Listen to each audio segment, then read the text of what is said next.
हरे कृष्णा, राधे राधे। मेरे दोस्तों, स्वागत है आपको अपने YouTube चैनल जय श्री राम वास्तु टिप्स में।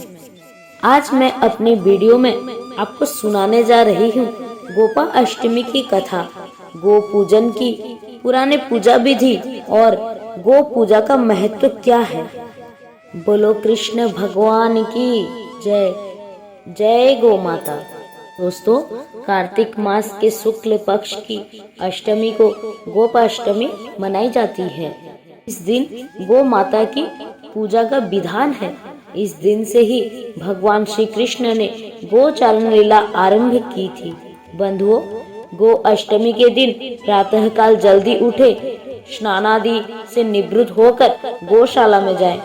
इस दिन बछड़े सहित गाय का पूजन का विधान है। प्रातः काल गाय और बछड़े को स्नान कराएं। गौ माता के अंगों में मेहंदी, हल्दी, रोली आदि के थापे लगाए जाते हैं। गौ को सजाया जाता है। प्रातः काल ही धूप, दीप, पुष्प, अक्षत, रोली, गुड़, जलेबी, वस्त्र और जल से गौ माता की पूजा की जाती है। फिर आरती उतारी जाती है। पूजन के बाद गो ग्रास निकाला जाता है। गो माता की परिक्रमा की जाती है। परिक्रमा के बाद गो के साथ कुछ दूर तक उसकी पूंछ पकड़कर चला जाता है।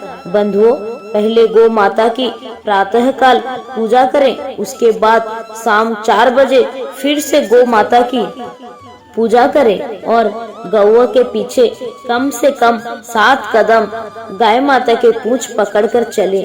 बंधुओं, गाय माता के समक्ष शुद्ध देसी घी का दीपक अवश्य प्रज्वलित करें। सायंकाल गौ माता के जंगल से वापस लौटने पर साष्टांग प्रणाम कर उनकी चरण रस से माथे पर तिलक अवश्य लगाएं।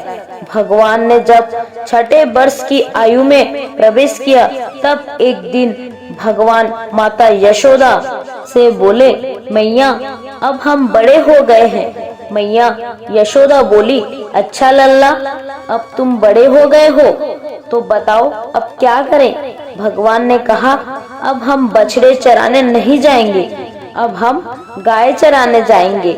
मैया ने कहा, ठीक है, बाबा से पूछ लेना। मैया के इतना कहते ही झट से भगवान नंद बाबा से पूछने पहुंच गए। बाबा ने कहा, लल्ला अभी तुम बहुत छोटे हो, अभी तुम बछड़े ही चराओ। भगवान ने कहा, बाबा अब मैं बछड़े नहीं गाय ही चराऊंगा। जब भगवान नहीं माने तब बाबा बोले, ठीक है लल्ला, तुम पंडित जी को बुला लाओ, वह गोचारण का शुभ मुहूर्त देखकर बता देंगे। बाबा की बात सुनकर भगवान झट से पंडित जी के पास पहुँचे और बोले, पंडित जी आपको बाबा ने बुलाया है, गोचारण का शुभ मुहूर्त देखना है। आप आज ही का मुहूर्त बता देना, मैं आपको बहुत सारा माखन दूंगा। पंडित जी ने नंद बाबा के पास पहुँचे और बार बार पंचांग देखकर गणना करने लगे। तब नंद बाबा ने पूछा, पंडित जी क्या बात है, आप बार बार क्या गिन रहे हैं। पंडित जी बोले, क्या बताऊं नंद बाबा जी, केवल आज का ही मुहूर्त निकल रहा है, इसके बाद तो 1 वर्ष तक कोई मुहूर्त नहीं है। पंडित जी की बात सुनकर नंद बाबा ने भगवान को गोचारण की स्वीकृति दे दी। भगवान जो समय कोई कार्य करे वही शुभ मुहूर्त बन जाता है। उसी दिन भगवान ने गोचारण आरंभ किया और वह शुभ तिथि थी। कार्तिक मास में शुक्ल पक्ष की अष्टमी तिथि भगवान के गोचारण आरंभ करने का कारण यह तिथि गोपाष्टमी कहलाई है। माता यशोदा ने अपने लल्ला का श्रृंगार किया और जैसे ही पैरों में जूतियां पहनाने लगी तो लल्ला ने मना कर दिया और बोले, मैया यदि मेरे गाया जूतियां नहीं पहनती तो मैं कैसे पहन सकता हूँ। यदि पहना सकते हो तो उन सभी को भी जूतियां पहना दो। और भगवान जब तक वृंदावन में रहे, भगवान ने कभी पैरों में जूतियां नहीं पहनी। आगे आगे गाए, उनके पीछे पीछे बांसुरी बजाते बजाते भगवान उनके पीछे पीछे बलराम और श्री कृष्ण के यश का गान करते हुए ग्वाले गोपाल इस प्रकार से विहार करते हुए भगवान ने उस वन में प्रवेश किया। तब से भगवान की गोचारण लीला आरंभ हुआ। जब भगवान गौवे चराते हुए वृंदावन जाते, तब उनके चरण से वृंदावन की भूमि अत्यंत पावन हो जाती।